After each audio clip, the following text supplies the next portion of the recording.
Hello everybody. In this video, we're going to put together all of the things that we've learned so far. So what we're going to do is clone a repository, then create a new branch, make a change to the code, or in our case, it would be just the README file, then stage the changes with git add. After that, commit the changes with git commit, then push the changes and open a pull request. Another thing that we're going to cover is how to fork a Git repository. The reason why you need to do a fork is because by default, you would not have access to push any changes to a public repository unless you are the owner of the repository or a maintainer of that repository. I'll quickly show you. So if we go ahead and clone this repository here, that's the official Laravel repository. So we will head over to our terminal and do git clone and then paste the URL. Just quickly type my passphrase. Okay, now, so if I go to the Laravel directory that we've just cloned, and let's quickly make a small change. So let's say the README file, and let's say just hi.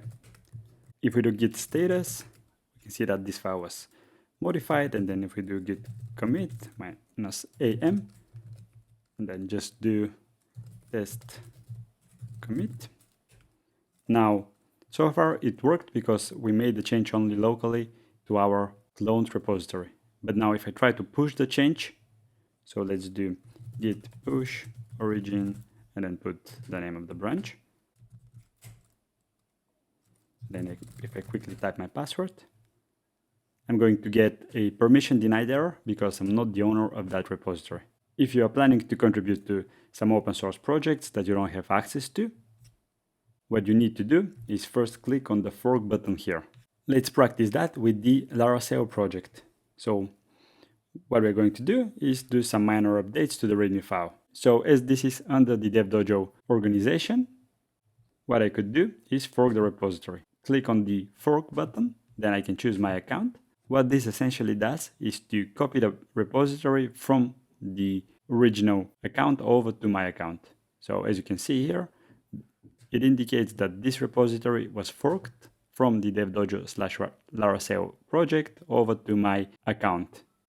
So now if I was to copy this URL, then head over to my terminal and I could do git clone again and then paste that.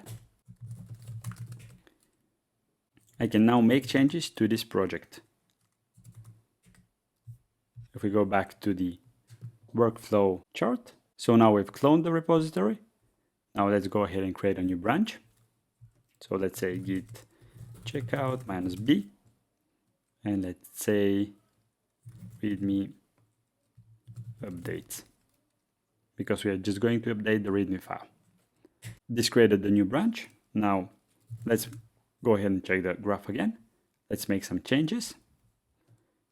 Let's edit the readme file, and let's put the dot here that's missing.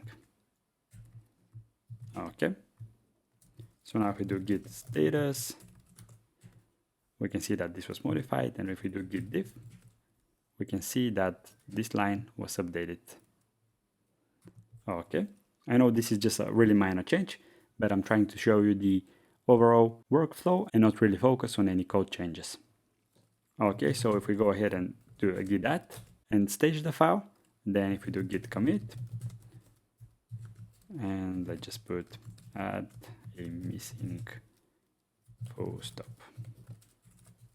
Okay, so now if I was to push this to GitHub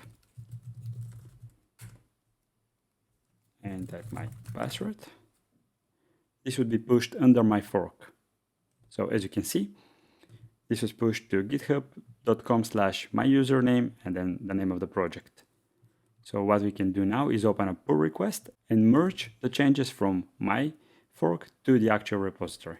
So if we head over to this URL here, as you can see, we are going to merge my copy of the repository from the README updates branch over to the main branch on the DevDojo Laravel repository.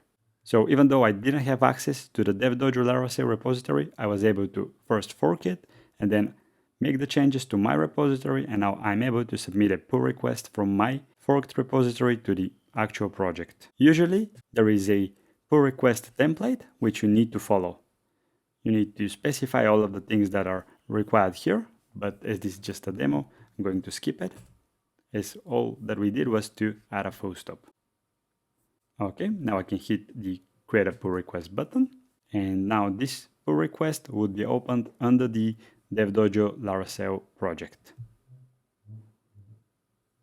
As you can see, the pull request is here, and now the maintainer of the repository will be able to review the changes and merge them if they want to. So this is more or less it. This is how you can fork a repository that you don't have access to, clone it locally on your laptop, make some changes on a separate branch, push those changes to GitHub, and then open a pull request from your forked repository to the actual repository. Now with that knowledge, you should be able to go out there and contribute to some great open source projects. I hope you find this useful, and I'll see you in the next video.